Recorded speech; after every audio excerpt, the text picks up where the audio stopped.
ரீசெண்டாக வந்த ஒரு நியூஸு, ஒரு காலேஜ் படிக்கிற ஃபீமேல் ஸ்டூடெண்ட்டு. அந்த ஸ்டூடெண்ட் வந்துட்டு போராக்ஸ் கெமிக்கல் கொஞ்சம் ஜாஸ்தி டோஸ் எடுத்ததுனால அவங்க வந்துட்டு வெயிட் லாஸ் ட்ரை பண்ணியிருக்காங்க. அது சாப்பிட்டு டெத் ஆகிட்டாங்க, இறந்துட்டாங்க.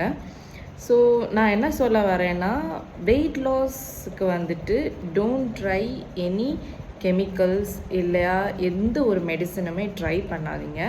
பெஸ்ட்டு ரிசல்ட் தர்றது வந்துட்டு நம்ம சாப்பிட்ற உணவும் நம்ம டெய்லி எக்ஸசைஸ் பண்ணுறதும் தான் நல்ல ரிசல்ட் தரும். ஸோ உங்களை ஹெல்த்தியாக வச்சுக்கிறதுக்கு என்ன பண்ண முடியுமோ அதை பண்ணுங்கள்.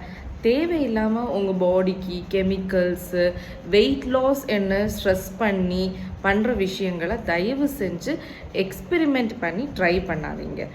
வெயிட் லாஸ் இல்லைன்னா ஹெல்த்தியாக இருக்கணும்னா நல்ல ஹெல்த்தியான டயட், நிறைய வெஜிடபிள்ஸ் சாப்பிடுங்க, அளவுக்கு ஃப்ரூட்ஸ் சாப்பிடுங்க, நிறைய பயிர் வகைகள் டெய்லி உணவில் சேர்த்துக்கோங்க, ப்ரோட்டீன் ரிச் ஃபுட்டு வந்துட்டு சேர்த்துக்கோங்க, டெய்லி ஒர்க் அவுட் பண்ணுங்கள். முன்னாடி நம்ம தாத்தாமாரோட காலத்துலலாம் பார்த்தோன்னா யாருமே இந்த மாதிரி டயட்டு, வெயிட் லாஸு, எக்ஸசைஸ் ஒன்றும் ஃபாலோ பண்ணுறது கிடையாது.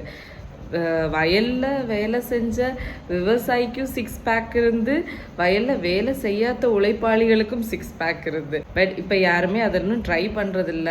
ஏன்னா எல்லாரும் டாக்டர்ஸ், என்ஜினியர்ஸ் என்ன ஹையர் ப்ரொஃபஷன்ஸ் இருக்காங்க. ஸோ யாருக்கும் அது தெரியாது. பட் ஸ்டில் என்னோட கருத்து என்னென்னா, எந்த ஒரு கெமிக்கல்ஸுமே பாடிக்கு ட்ரை பண்ணாதீங்க அன்லஸ் அன்டில் டாக்டரோட அட்வைஸோட. சரியா?